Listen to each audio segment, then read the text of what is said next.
Welcome to the Pier-Glass Poetry Panels. I'm your host, Stan Galloway, and today's panel explores food in poetry. If you're joining us live, we ask you not to use the chat function, but instead send your questions and comments through the Q&A box at our website, pierglasspoetry.wixsite.com/mysite. We'll take a look at those toward the end of the show.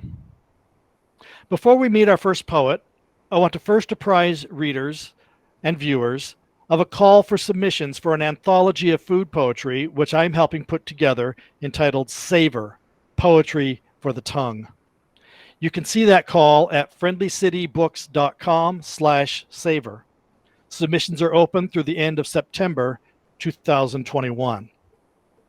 I would also like to begin today's panel with a poem by Mann, a South African poet and friend of mine whom I had originally asked to be on this panel. He passed away, though, in March.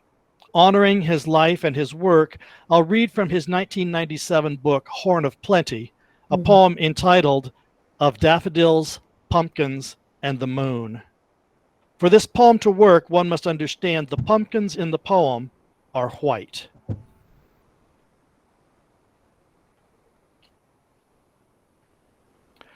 Of daffodils, pumpkins, and the moon. There's much to be said in praise of daffodils. The way they slightly sweeten the wind, for instance, or green and yellowly nod under trees. But the thing about daffodils, daisies, and so on is this. Once they have finished their blossoming, they don't turn into anything you or I can eat. There is, on the other hand, the pumpkin. Its flower is not of astonishing beauty, a floppy, frilly, ostentatiously yellow sort of affair. Still, the striped bee trucks, revving their wings, reverse out of them, satisfactorily loaded with pollen, and once the floppy frilliness wilts, it starts to turn into something you and I can eat. Before the astronauts clumped across it, the moon was playfully rumored to be made of cheese, an apt whimsicality since so many people walk hungry on Earth. And food, plentiful food, floats like a big cream cheese perpetually out of reach of them. At least the astronauts have cleared up that confusion. The moon's the moon. While lunar pale and plump in the grass, ripening on vines rooted in soil, pumpkins are pumpkins, turning into something you and I can eat. Thank you, Mann, for your legacy and words. Eating is our focus today. And for that, I want to turn to our first poet. Jacqueline Allen Trimble lives and writes in Montgomery, Alabama. She's a National Endowment for the Arts Poetry Fellow, a Cave Canem Fellow, and an Alabama State Council on the Arts Literary Fellow. In addition to her academic work, her poetry has appeared in various journals, including the Louisville Review, the Offing, and Poet Lore. Her work was included in several anthologies. She also wrote 5 episodes for Die Testament in a South African soap opera that streamed on Network 24 in the fall of 2019. Published by New South Books, American Happiness, her debut collection, has won multiple awards. Trimble is the professor of English and chairs the Department of Languages and Literatures at Alabama State University. We're so happy you could join us today. Thank you so much. Thank you so much. I'm so delighted to be here. Thank you, Stan. So I just, full disclosure, I was connected to Stan through Emily at Friendly City Books, and I was connected to Emily through Thomas Richardson, who I met at the Eudora Welty Writer Symposium when I was a writer there, and later taught in that program at the W, and then sat on his thesis committee. And I'm going to say that when Emily kind of connected me to be a reviewer on the anthology, I thought, oh, sure, because this is what I do all the time in my day life, right? My academic life, I'm always reviewing articles or books or something.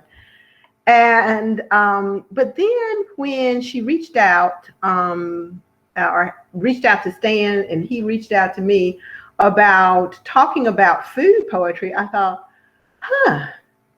do I write food poetry? And then I went back and began reading my own poems, and I thought, oh my God, my poems are full of food. I mean, there's everything in them, from moon pies to fried chicken to guava to, I don't know, squash casseroles. They are full of these things. And I thought, my goodness. So I want to thank you, Stan, for introducing me to my own work that apparently I didn't even know I was doing, but I am, and with a vengeance. So I want to talk about poetry and food, which go hand in hand. And look at just a few of my poems and what I'm doing with food as a way, just as a mechanism of talking about food in poetry. So when I began thinking about this, I began to think about, what is it about food that attracts us? What is it about food that has it appear in so many poems? And of course, the first poem that came to mind for me when I was thinking about food and poetry was William Carlos Williams's This Is Just to Say.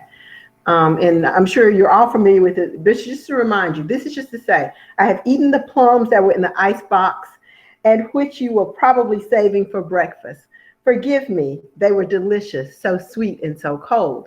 This is a wonderful poem because it's about so many things. First of all, it's about boundaries and transgression. And the thing I love about this poem is that forgive me is not asking for forgiveness, because he really doesn't care, because those plums were great. And I began to think about the ways that poetry often is about the way we transgress boundaries and the way we communicate something other than food through food. And so I wanted to start with a poem that I wrote that was based on a true incident. And the title will tell you what happened in the incident, okay? And I'm going to share my screen. It's a little poem. So we can talk about food and transgression, food and boundaries, food and something else. Okay, so here's the poem. And this call, and the title tells you everything you need to know. Possible responses to the 19-year-old butcher at the corner store in my neighborhood who said, "You look like a girl who knows what to do with some collard greens." Country boys can be so charming. Is that a toothpick in your pocket or a cliche? I'm going to tell your mother. What? Indeed I do, sir. Indeed I do. May I please look over these pork chops in peace, man? 2 words. Me too. This is why I don't like to shop here. Didn't you used to date my daughter? If you don't sit your narrow behind down somewhere, do you have any smoked turkey butts back there? Boy, you ain't ready for my collard greens. Not nearly. So a fun poem about something that actually happened. And I love the idea that he uses collard greens as a trope for something that's not about collard greens. You look like a girl who knows what to do with some collard greens is an assessment of all sorts of things, right? Personhood, the ability to cook, but also there's the sexual undertone in those collard greens, right? This idea. And of course, she ends, her last thing to say to him is, "You ain't ready for my collard greens, not nearly." And so I'm interested in the way that food is used to talk about so many other things, talk about how that we cross boundaries, how we cross all sorts of boundaries in really interesting ways. And I love the fact that, and I think one of the things that I'm well aware of is, as a Southerner, food is kind of constant in our lives, right? Everything from the barbecue. I was planning a family reunion a couple of years ago, and the main things we were thinking about were the meals. Like, what are the meals going to be? And then, of course, my daughter's wedding. And the advice I got from the wedding planner is, as long as the food and the beverages are good, the wedding will be golden. And that's a thing. And so the way everything that we do in our life is kind of wrapped around food, so that food has all these multi-layers of meaning for us. Okay. I was thinking in that way about Honore Jeffers. I don't know if you know this book, The Gospel of Barbecue. That and if you don't know that book, you should go out and get it. It's her first book, her very first book, The Gospel of Barbecue. And it's all about how these conversations about food, these conversations about family, about everything but food take place in food spaces. And I also was thinking about Lynn Emanuel's Frying Trout While Drunk, which is really a poem about her mother and her mother's relationships with men, bad men, or men who are not good for her. And so the way we use food to think about boundaries, to think about transgression. Okay, so I want to read another poem. And the second poem I want to read is about food and culture. So that food is often this touchstone, right, for culture. And so one of the things that happened, I won't read you the epigraph, but one of the things that happened around World War I was in Montgomery, Alabama, where I live, is that people began to plant gardens, war gardens, victory gardens. And so there was a wonderful article in the paper that appeared that was about how during World War I, African Americans began to plant gardens with a vengeance. And so I began to think about the relationship between food and culture, between food and hope. I mean, this idea of planting a garden really requires a belief system.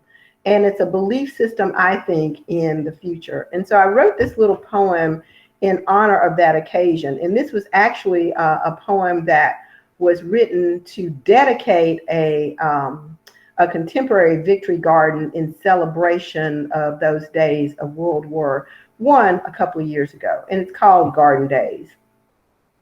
Was it only civic pride that drove those brown hands digging into the earth? The soil is fertile with possibility and hope, as the past had been with sorrow songs. Something else, pulsing and alive, lay beneath, around, ahead. The dead could not tell them what it was, but they knew. Planting is belief in the future.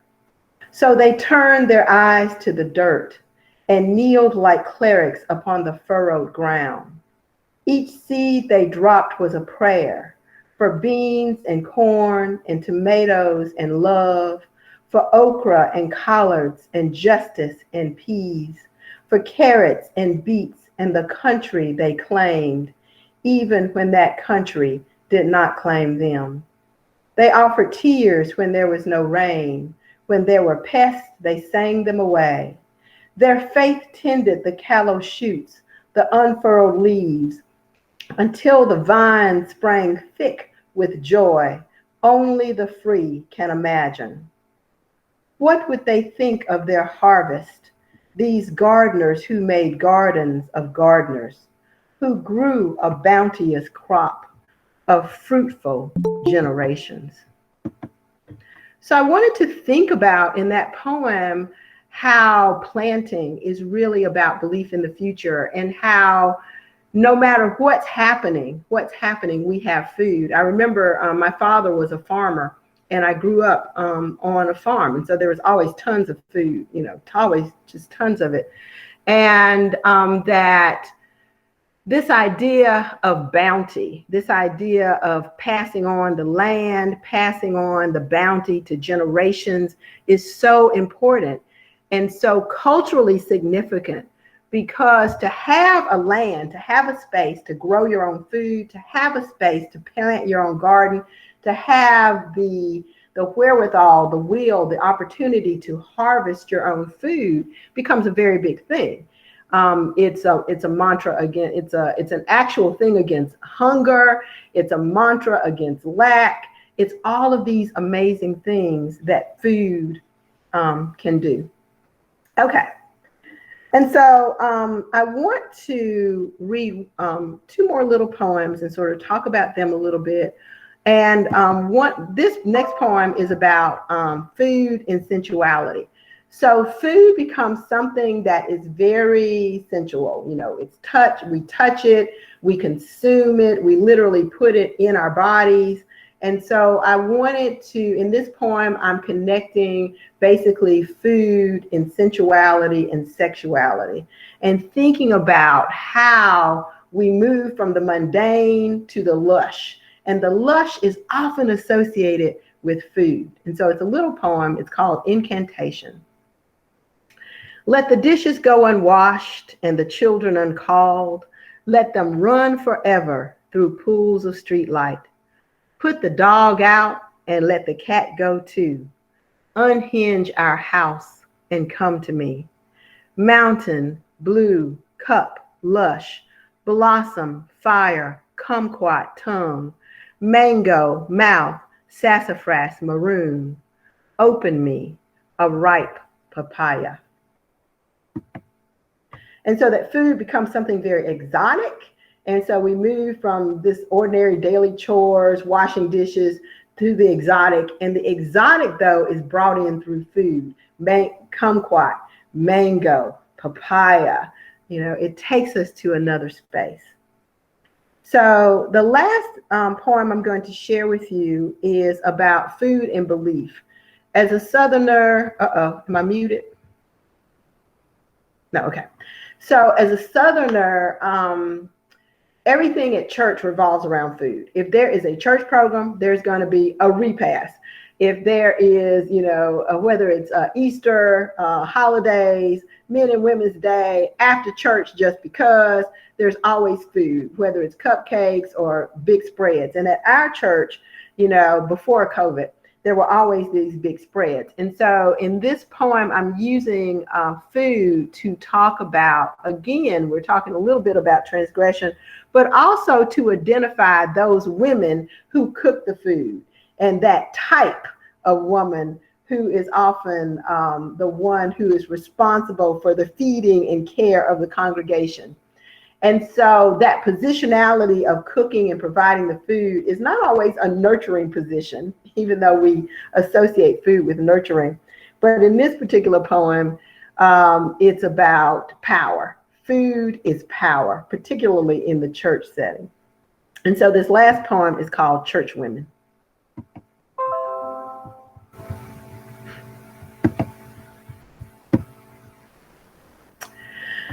Church women. I always tell people that if you don't recognize these church women, that means it's you. Okay. Church women. The roll of the eyes and the click of the razor tongue, that smile all sweetness of switchblade. One hand take your gum, one hand hold fast to Jesus. Nobody do nice nasty like church women do. The preacher preach and preach and preach. Well, a hun, yes, a hun, Jesus. The children sleep good.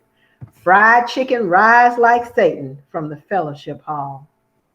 They eye you over spoonfuls, size up your righteousness with each dip. Double ham hocks for brother this, one little drumette for sister that. Your mouth water so feels like sacrilege or dancing in the spirit. Peach cobbler, praise the Lord. Rutabaga, yams, candied and casseroled. Collard greens, mustard greens, turnip greens, ooh, Lord. Black-eyed peas, butter beans, yeast rolls.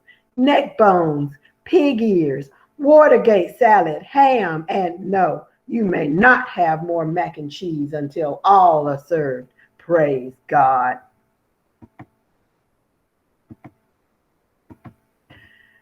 So that idea that you get your hand slapped, and I'm going to decide your worth by doling out the food, so that food becomes this mechanism of power, and also this mechanism by which your righteousness is measured. I think that is this idea of food and belief. And so many of our religious festivals really are centered around food, right? Okay. That was my last poem. Thank you. Thank you, Jacqueline. We so appreciate your delving into new qualities. Obviously, they have been there, Yes. and but with a new eye, we now see some of what the dynamics are. I'm very pleased to have with us today Marianne Wolfe, who has had several poems in journals, most recently in Coneflower Cafe. She lives in Harrisonburg, Virginia. Marianne maintains a food blog called Hungry Like a Wolf with an E. She enjoys cooking, baking, and writing about food. Marianne has taught creative writing and food writing in higher education and will start teaching high school English in the fall. Welcome, Marianne. Thank you. I did just want to put my food blog in the chat real quick. It's Hungry Like the Wolf. You want to check that out. I admittedly have not been keeping up with that as much, just end of semester stuff going on. But anyway, I do intend to put new things up there soon. But we're going to talk about poetry today, not recipe writing as much. And the first piece that I have for you all is called The Philosopher's Cooking Lesson. This is the first food writing poem that I ever did, and it came about, it really talks to me about things that I've always felt. I've always been the sort of person who finds food to be a necessary part of the day. There are people who are like, well, I eat to survive, and I'm not one of those people. Those are the sorts of people who are just like, well, did I eat something today? Yep, I'm good. They don't care about what they ate. And it, to me, kind of divided the world into those who are of that sort of the mind, and then those of us who are more of the body, which I guess is kind of me. The background story on the philosopher in this piece was, he was the reason I moved to Virginia. We were dating when I was in grad school, and he moved to Charlottesville to work on his PhD in philosophy, and I moved to Harrisonburg to start teaching because I had finished with my MFA. So we broke up not long after this poem, but the poem may give you some sense of kind of why and what the differences are, but it kind of looks at those differences between those people who are of the mind and those of us who are of the body, and I'm clearly of the body, which isn't to say that the mind isn't important. And honestly, I have a poem like that next, so I'll get into more of that in just a little bit. Oh no, I got it out of order. Okay, anyway, so The Philosopher's Cooking Lesson 1. It takes months just to get him in the kitchen. Cooking isn't worth all the effort, he says reasonably, as though all rational people see food as ephemeral, like air, a necessity we take when we need it, but without a conscious thought of, this air is superior to that air, simply food without meaning. 2. He never understands why I willingly make biscuits from scratch. I give him a platonic example. Show him my vision of the perfect biscuit, light, flaky, hot from the oven, with the right amount of crisp, the melted butter sinking in. Better than a can, better than a mix, better than my own 2 hands can make. His response, you are a stereotype. But the rest of the lecture is a cloud of flour in the tiny kitchen, with every deliberate smack of dough against the orange countertop. 3. His kitchen lacks even the basics. No can of Crisco waits in the cupboard, no tin of sugar under the sink. The milk in the fridge is fine, but there is not one egg to be found. I ask, how can we cook anything like this? And the only thing we can make is reservations. and the tiredness of the joke is clear in the barren kitchen. In the restaurant, the waitress doesn't judge. She doesn't know he measures the amount of water needed to heat a can of peas just because there are directions on the label. He believes cooking is a hard science, but the waitress hands him the check, assumes he provides the food. 4. When he visits my kitchen, he is tabula rasa, enticed by issues of Taste of Home and a Purdue brochure I ordered online. He points at pictures and salivates. Is soft science working against reason? Then he says, I don't get excited about making food, just eating it. But there he is, standing in the kitchen, wearing my bear slippers, measuring honey and slicing apples into a pan. The oven's preheating in the background, and only the recipe card confuses. The backside doesn't match up with the front, defies reason more than his presence in this kitchen. It requires logic, or hunger, or expectations too high to reach, or traces of all those beliefs. 5. In a possible world, he's learning to cook. Here on this earth, he follows directions, a recipe, thinking, maybe I am not cooking, maybe I am a brain in a vat, or maybe he's standing there waiting for me to give him the pot holder, give him a kiss, stop reading too much into it, serve the wine. And it kind of went on from there where I started writing a lot of poems about food because it really brought home for me a feeling that I've had since I was a college student. As a growing up person, my idea of what femininity was a lot of the household, you cook, you do these things. There were very clear, chore divisions between what it means to be a man. You go mow the lawn, you do things like that. You fix cars. To be a woman meant you were the one doing the cooking in the kitchen. Things like that. I always hated that division, and I was super excited when I went away to college and actually got to use my brain, and it was appreciated for more than just oh, you'll make someone a great husband someday, which was something that I heard all the time in high school when people would taste some food that I made, and I'm like, frown, grump. But what I also found, and maybe that's the reason I dated said philosopher, but then got really upset because then you have the feeling like there's this utter division between you can either be the brain or you can be the body. You cannot be both. And that is something that I felt every single time the school year would end, because the school year would end and I had a summer job in college working in the deli of a supermarket where it was pretty much mostly me and people who were, displaced homemakers for the most part, people who needed to get a job to live, but had kind of come from that same growing up of I did of this is what we do. But there are also a lot of physicality to what we did. The expectation was, you could cut meat and cheese, you could write happy birthday on cakes, you could also were expected to carry around 40-pound boxes of ham and reload stuff. So you had to be strong to do those things as well. You also had to spear the rotisserie chicken, all of these kinds of things, and deal with all the nasty blood that went along with that. So I would come home and I would do this kind of job all summer long and still feel like my brain was not getting the engagement that it did. And there's always for me been this disconnect between the brain me and the body me. And I really am both. But there's this expectation that to be a woman means you have to pick.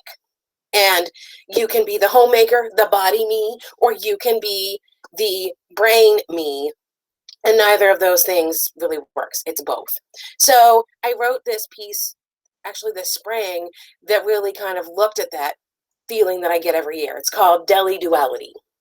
And this is one of the ones that has actually been most recently published in Coneflower Cafe. In college, the end of semester meant going home to family, away from friends, away from intellectual pursuits, to my job as a displaced housewife in the deli of the supermarket.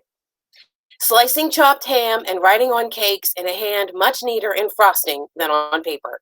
It meant the delivery truckers expecting me to make coffee for them. All of the deli workers were women. all capable of hauling 40-pound boxes of ham on our hips like laundry baskets or small children. Not delicate, not fragile, not in need of rescue. Not even from the stench of the blood room, where we speared chickens for the rotisserie.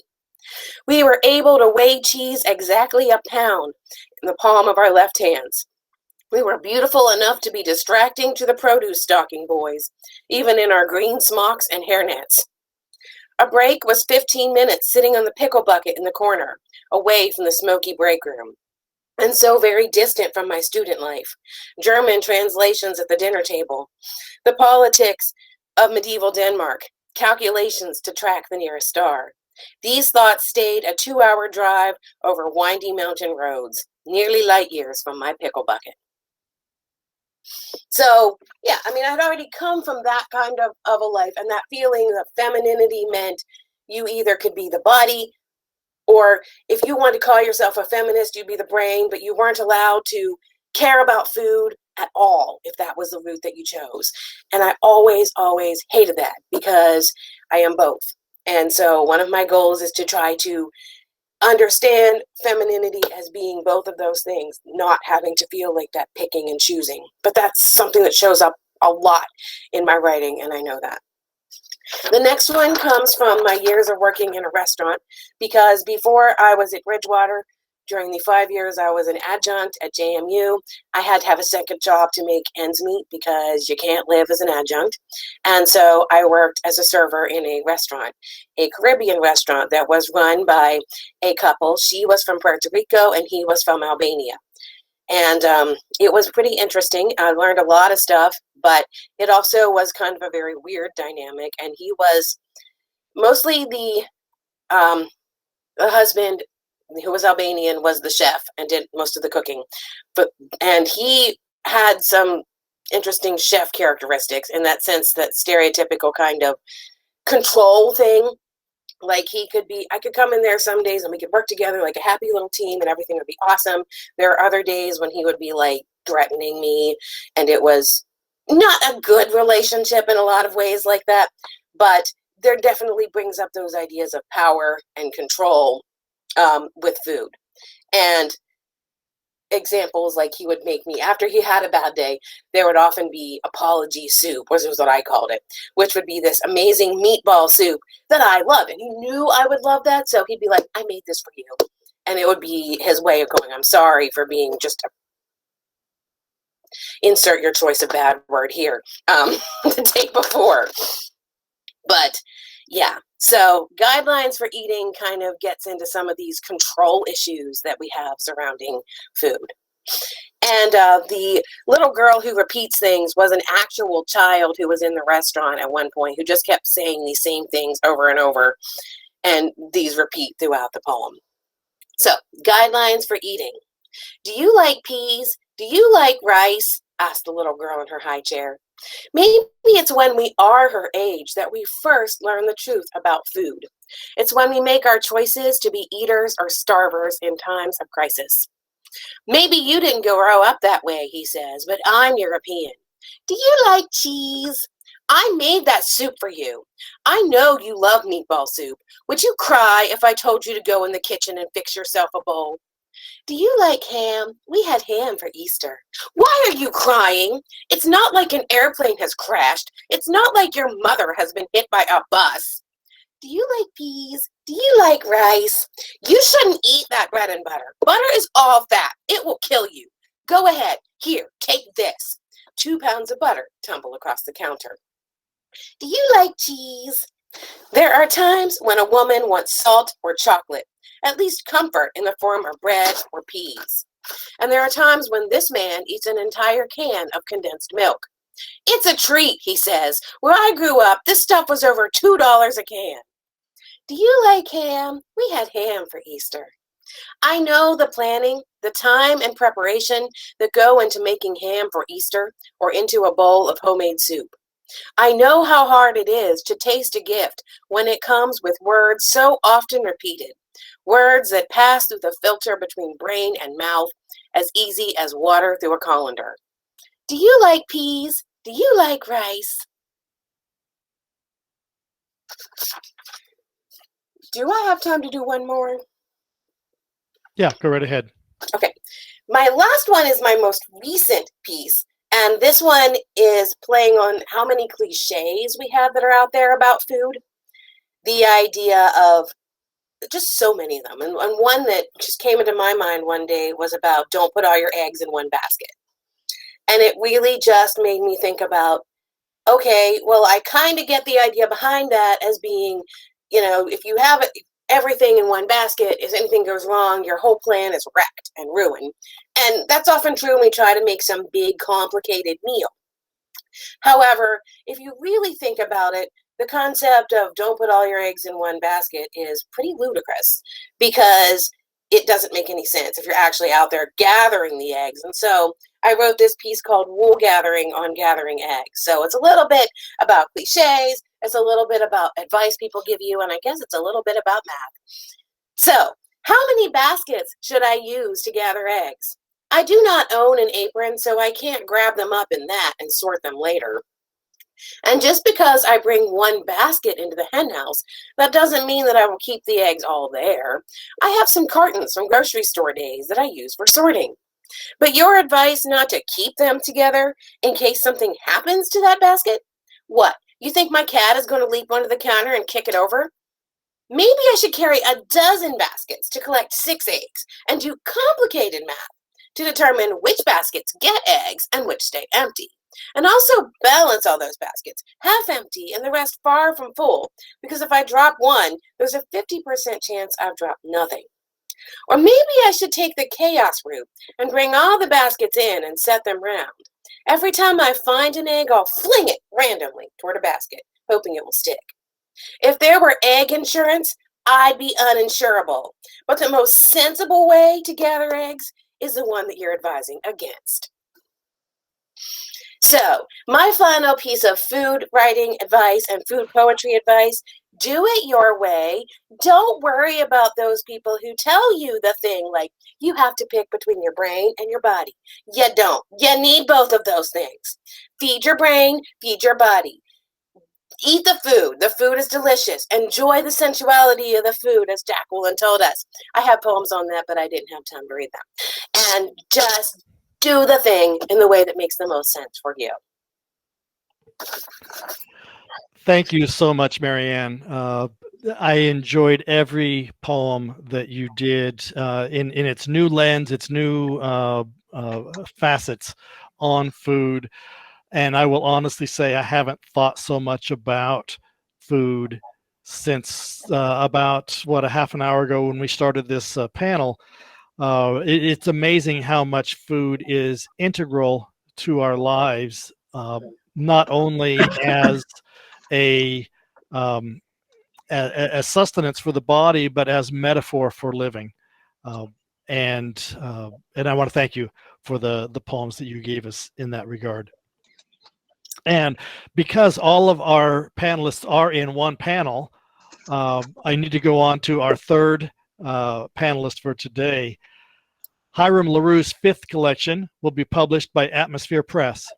His poems have received the Louisiana Literature Prize, the Washington Review Poetry Blue Ribbon, and have been nominated for 4 pushcarts. His poems have appeared in recent issues of Poetry South, Contemporary American Voices, and Best Poetry Online. He has received an individual artist grant from the Prince George's Arts and Humanities Council for his The Poetry Poster Project, as well as a creativity grant from the Maryland State Arts Council, and support from the United Nations for his PoetryXHunger initiative, which encourages poets to contribute to local and worldwide anti-hunger efforts.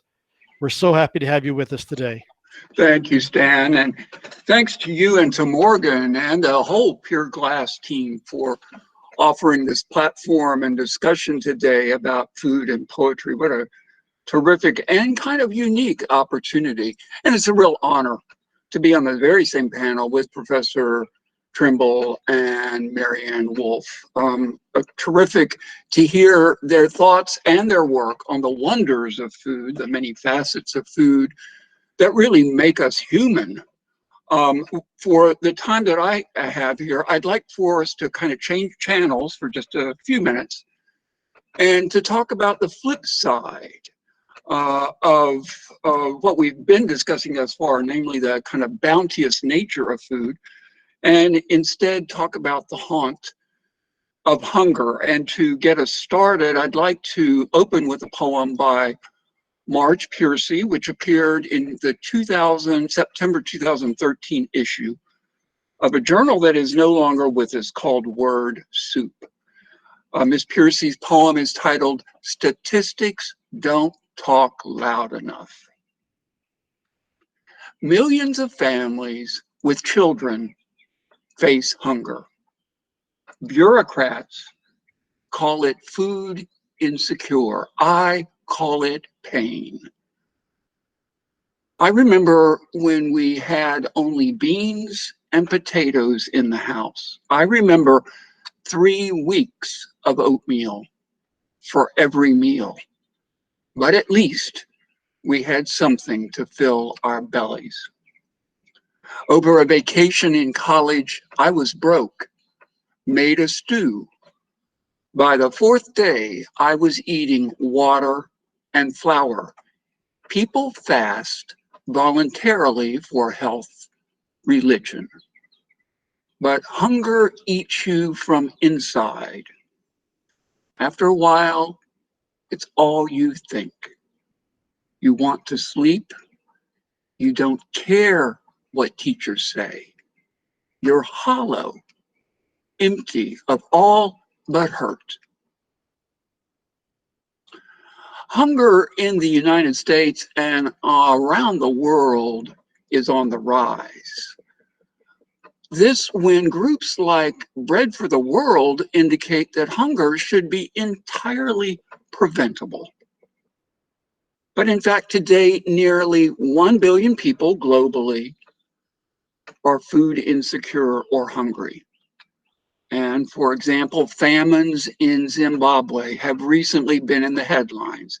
At least 5 million people in this southern African country are facing starvation. And recently, of course, relief agencies have really been scrambling to assess and respond to COVID-related increases in worldwide hunger. But we don't have to go overseas to encounter hunger. Closer to home, less than a year ago, Barron's magazine indicated that 20% of Americans with children say they can't get enough food. And that was up from 17% just a few months earlier. Other reports indicate that at least 15% of our American households are hungry. And closer to home and campuses, 1 in 5 college students in the US are food insecure or hungry. The pandemic, of course, hasn't helped.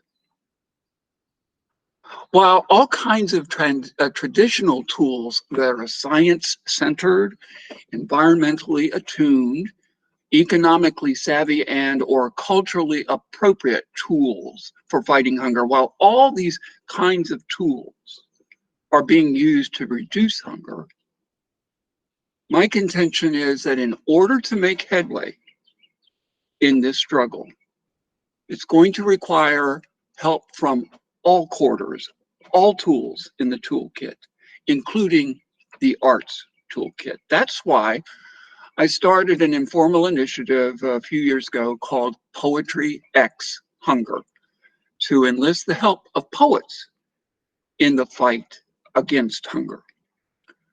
Over the years, poetry has been used very effectively to raise awareness and concern over many other social issues like homelessness and social inequity and racial and gender biases. But it really hasn't been as intentionally brought to bear. Poetry of hunger hasn't been as intentionally brought to bear in the fight against hunger. PoetryXHunger is focused on trying to change that. And by rousing powerful poetic voices to the cause, with the hope that the initiative will reach and even change hearts and minds. In partnership with the United Nations, with the Maryland State Arts Council, with Capital Area Food Bank, a huge food warehouse distribution center in Washington, D.C. that supplies all sorts of soup kitchens and food pantries. And with Split This Rock, a wonderful, active, socially focused organization of poets. And with the help of others, we've enlisted poems from about 200 poets, 200 and more now, poets from around the world, and posted those poems on the PoetryXHunger website. But of course, posting poems isn't good enough. We don't want them just to be out there. We want them to be used. We're working to make sure that the poems are put to use by anti-hunger advocates, by, yes indeed, politicians, in houses of worship, in community meetings, and the like. And so recently I was really pleased that the internationally recognized author Roger Thoreau, who has written extensively about hunger, global and US hunger, blogged about the poems on the website. That's a big yes exclamation point. And stay tuned. We're just about ready to issue the first ever collection of poetry that speaks back to hunger, an easy to use e-collection of about 30 plus poems drawn from the website and recordings by the poets of those poems in a, as I say, e-format for hopefully everyone to use. So I'm going to share screen. Give me just 1 second here.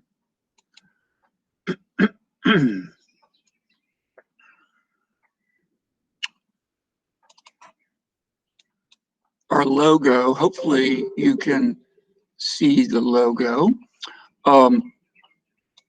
This is the logo that we use for, for PoetryXHunger. And let's see here, hold on just a second, there we go. And here is the information just below it that you can use to find out more. If you'd like to find out more, take a minute to visit the PoetryXHunger website. It's at www.poetryxhunger, all one phrase, .com, where there's lots of info, including, of course, poetry, but also including recordings of those poems being presented by the poets. There are hunger facts. There are historical accounts of hunger, which are not poems, but are incredibly moving and in many respects poetic. And there are prompts for getting started if you're interested and inclined to write a poem about hunger. And yes, you should feel free to send in a poem for possible posting. We are always looking for wonderful poets and their poems to post on the PoetryXHunger website. And so to end, let me stop presenting there, and I'd like to present a video. This is a video of a poem montage put together by a young poet in Arlington, Virginia. His name is Aaron R. Aaron was the first poet in residence at a food bank. He visited the Capital Area Food Bank in the middle of the pandemic. He was very careful. They were very careful, but he took a tour and as a result wrote this piece and then videoed it for presentation And this is one of the pieces that Roger Thoreau picked up on. It's been viewed literally around the world. It's a pretty moving piece. You may need to turn your audio up just a little bit to hear it. So here we go.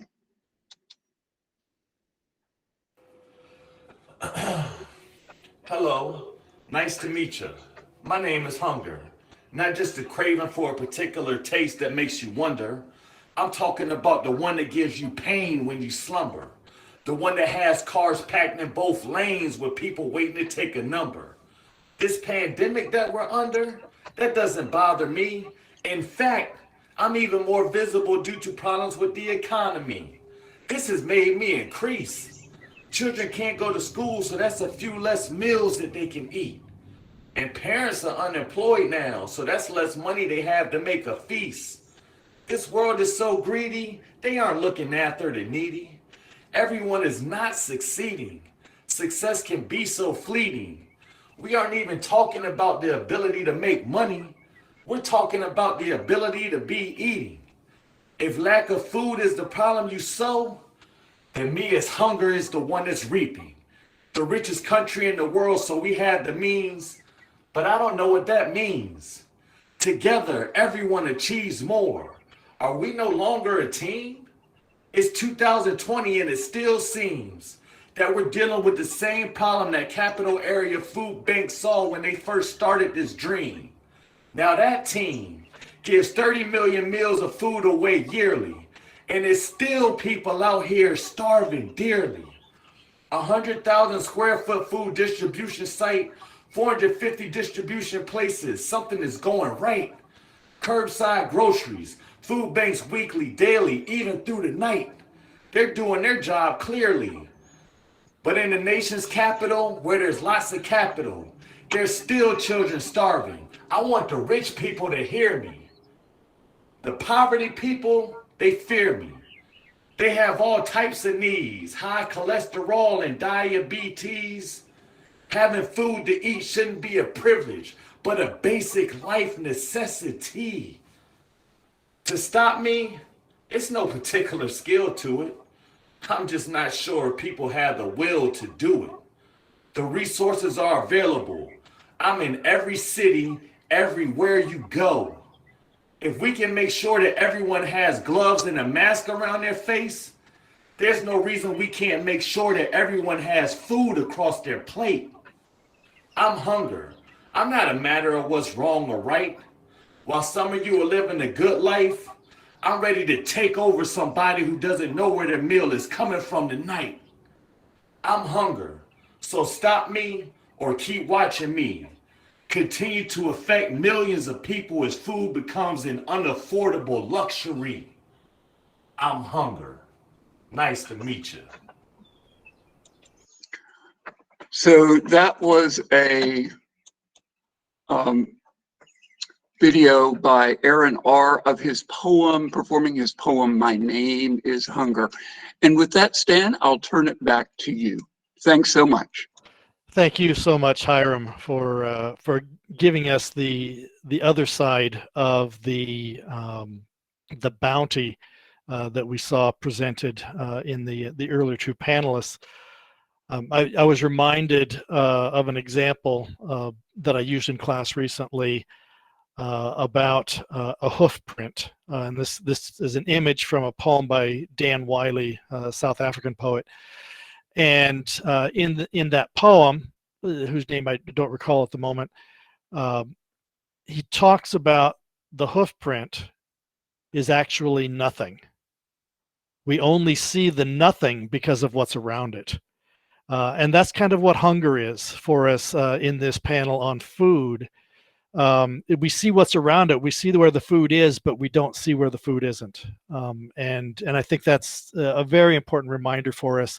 And I'm so glad that you've brought that balance to the conversation today. And I'm grateful for all of the panelists and what we have been talking about, because food, as we pointed out, really is a part of our human nature. We don't live without food. the way that we dress it up, the way that we pursue it, the way that we personify it, the way that we turn it into things other than food. All of those are elements that I think the poet grapples with. And in a few moments, we'll go and see if we have any questions. But before we do that, I wonder if any of the panelists want to make some general comments or elaborate on what the panelists have said today. I would like to say something, Stan. So, Hiram, I'm really fascinated by this conversation between the presence and absence of food.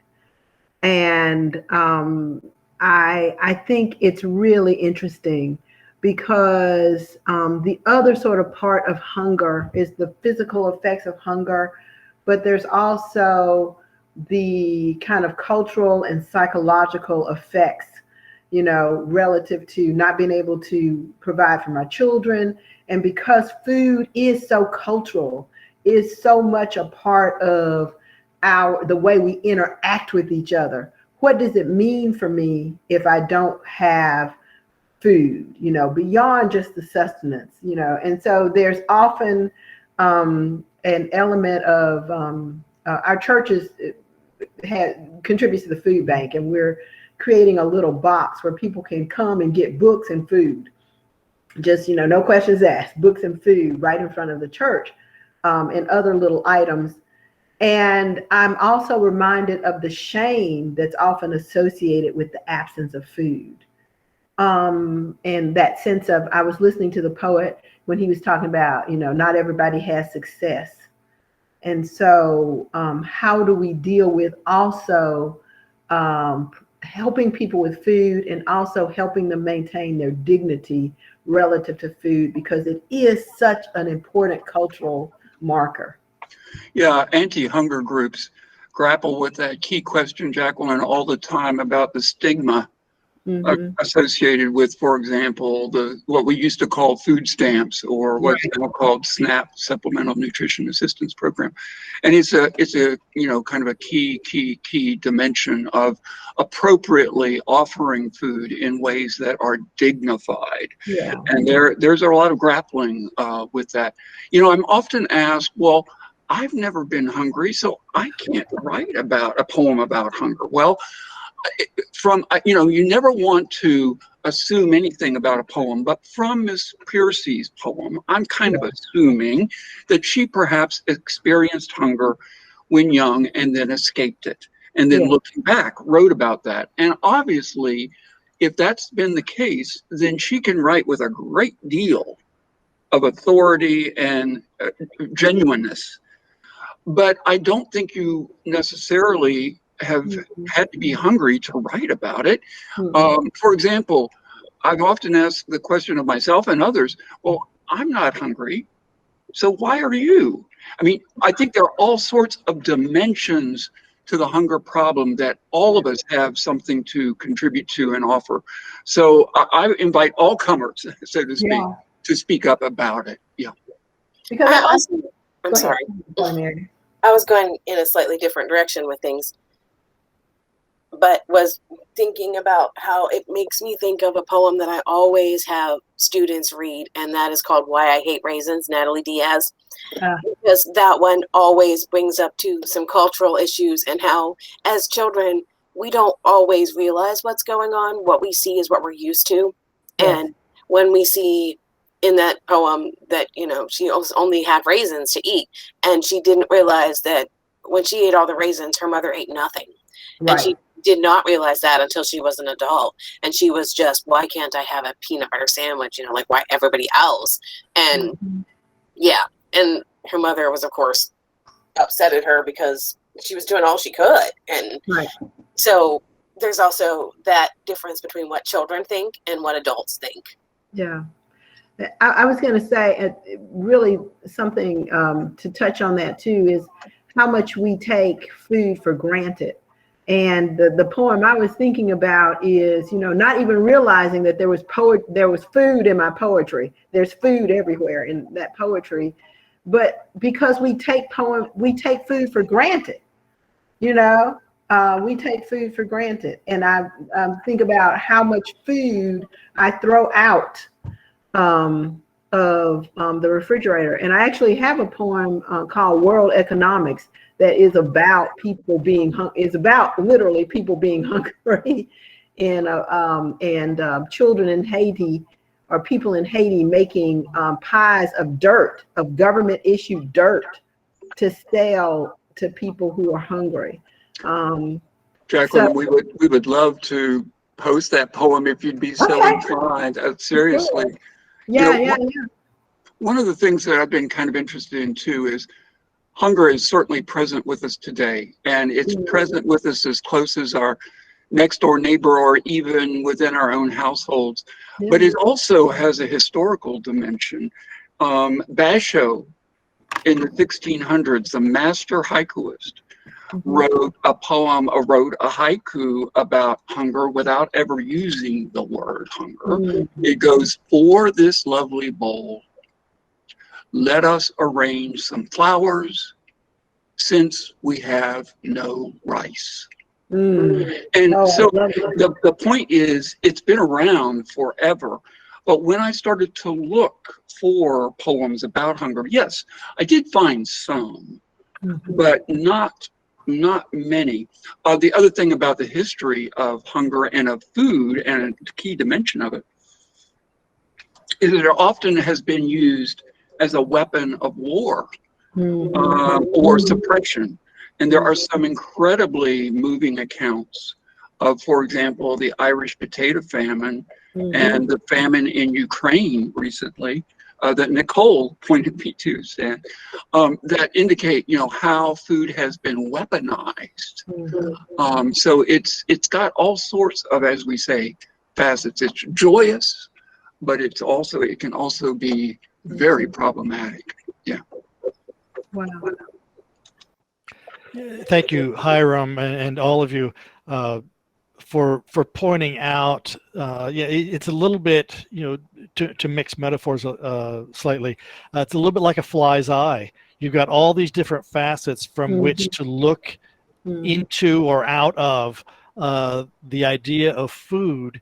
And as Jacqueline pointed out, you know, we take food for granted so much. I think we also take poetry for granted so much.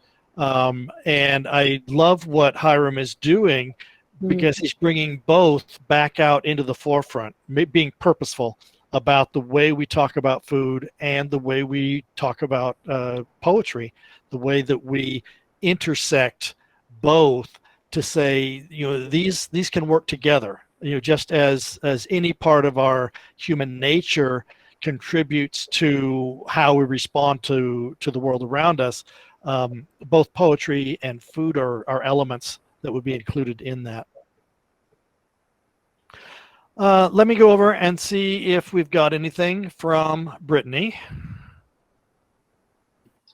Yeah, I've got two at the moment. The first one is for Hiram, and they wanted to know if he had any specific stories that he would like to share about poetry being used to fight hunger or having an effect on the issue. Well, thank you, Brittany. And it kind of follows on Stan's last comment, too. Poetry, as we all know, can be incredibly powerful. It's been proven to be such. If you need any evidence of it, think of Emma Lazarus's poem, which appears at the bottom of the Statue of Liberty, all about immigrants and our welcoming. That's a very timely poem. I mean, one that we need to just pay attention to today. But it's been used over the years to convince, to open eyes, and to touch hearts. My point on the poetry of hunger is that, yes, indeed, we need all the data, we need all the statistics, all the trend lines, all the science to try to address and describe the problem. But poetry, like all the arts, storytelling, visual arts, even dance, whatever, music, need to also be brought into the equation, because I've seen a poem delivered in front of anti-hunger groups who are discussing, in the middle of discussions about what they're going to do, how they're going to provide for, how they're going to distribute the food. And when the poem is read in front of them, they stop, look up, and tune in. It grabs people in ways that all those other kind of logical tools can't, or don't. And so I think there is a real key role for poems. I'm sorry, that's a long answer to the question, Brittany. Okay, and what you said you had two, Brittany? Yes. The second one is for all three panelists. It was a question about writer's block with poetry. And so I was going to rephrase it to ask how you guys draw inspiration from food or make connections with it in your poetry.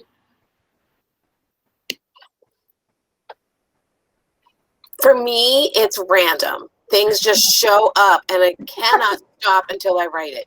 And an example of that would be the wool gathering poem, which just popped into my head. And I was like really grumpy with people who were like telling me that, you know, you can't just make this plan and think it's going to work. And I'm like, grr. And so I had to write about it. Or there was a poem that I wrote about a toaster because I was making Rice Krispies in my kitchen. This was when I was a college student.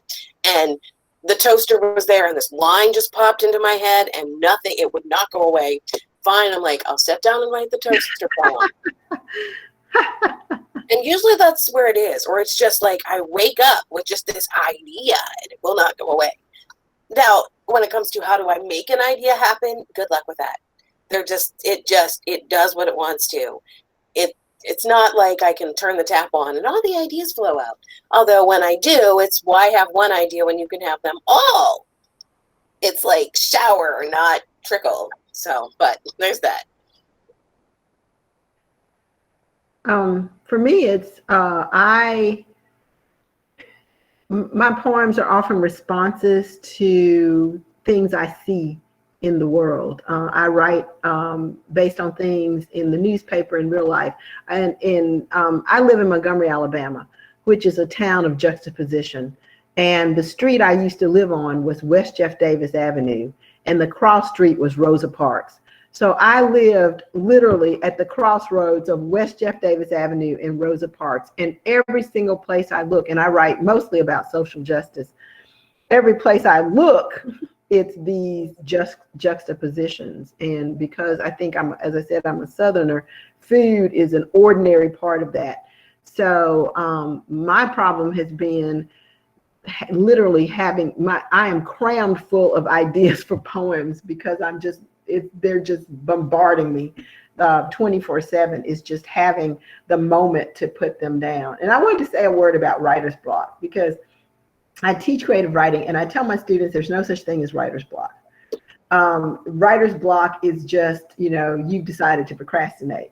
Because if you sit down, and you have that paper, start where you are. What'd you eat for breakfast today? Nobody says, oh, I was going to post something to Facebook or Twitter, but I had writer's block, right? You just post something. And to begin a poem is really the same thing. What are you thinking? What's in your head? What are you thinking about? What are you interested in? Just write it down. I'm sitting in my kitchen and my mother is yelling at me again.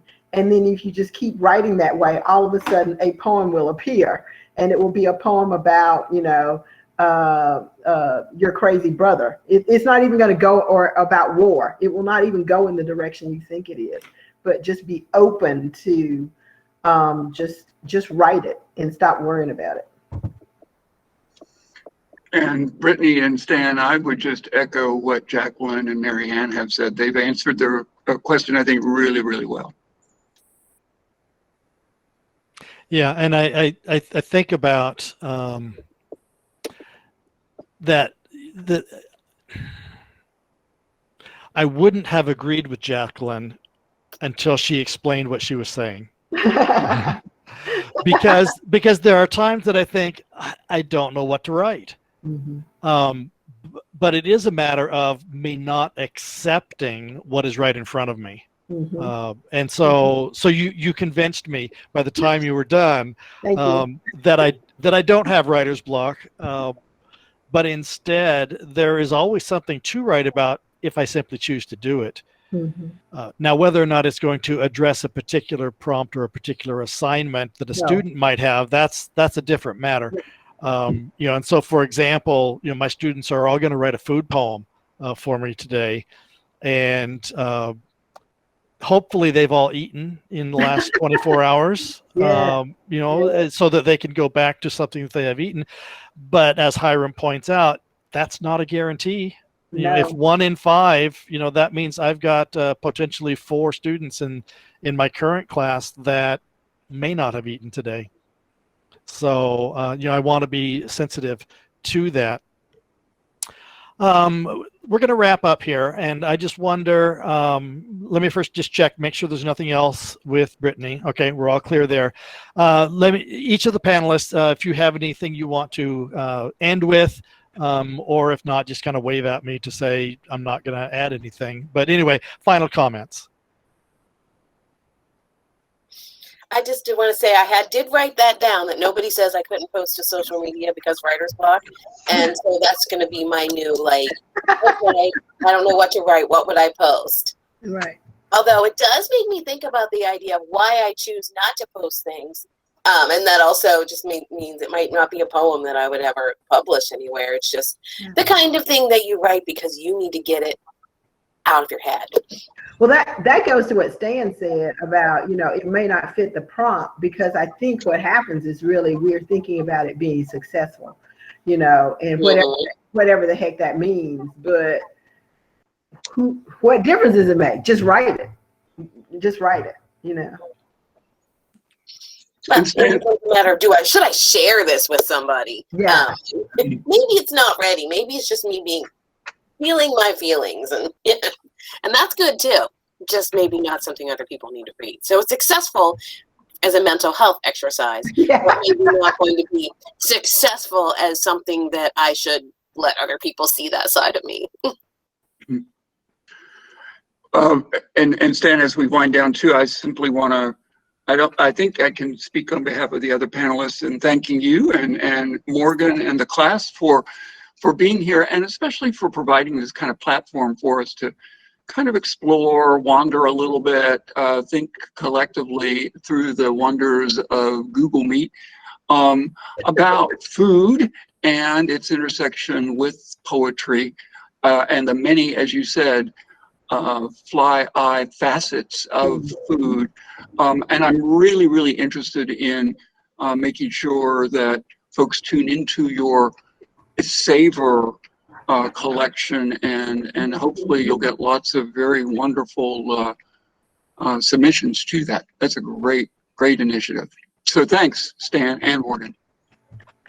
Yes, we're looking forward to it, and thank you, Jacqueline, Marianne, and Hiram for being here today. You can find links for Savor. You can find links for PoetryXHunger at our website. Please visit there. Please visit other panels that you may have missed. And for Pier-Glass Poetry Panels, we'll say goodbye for this time. Bye-bye.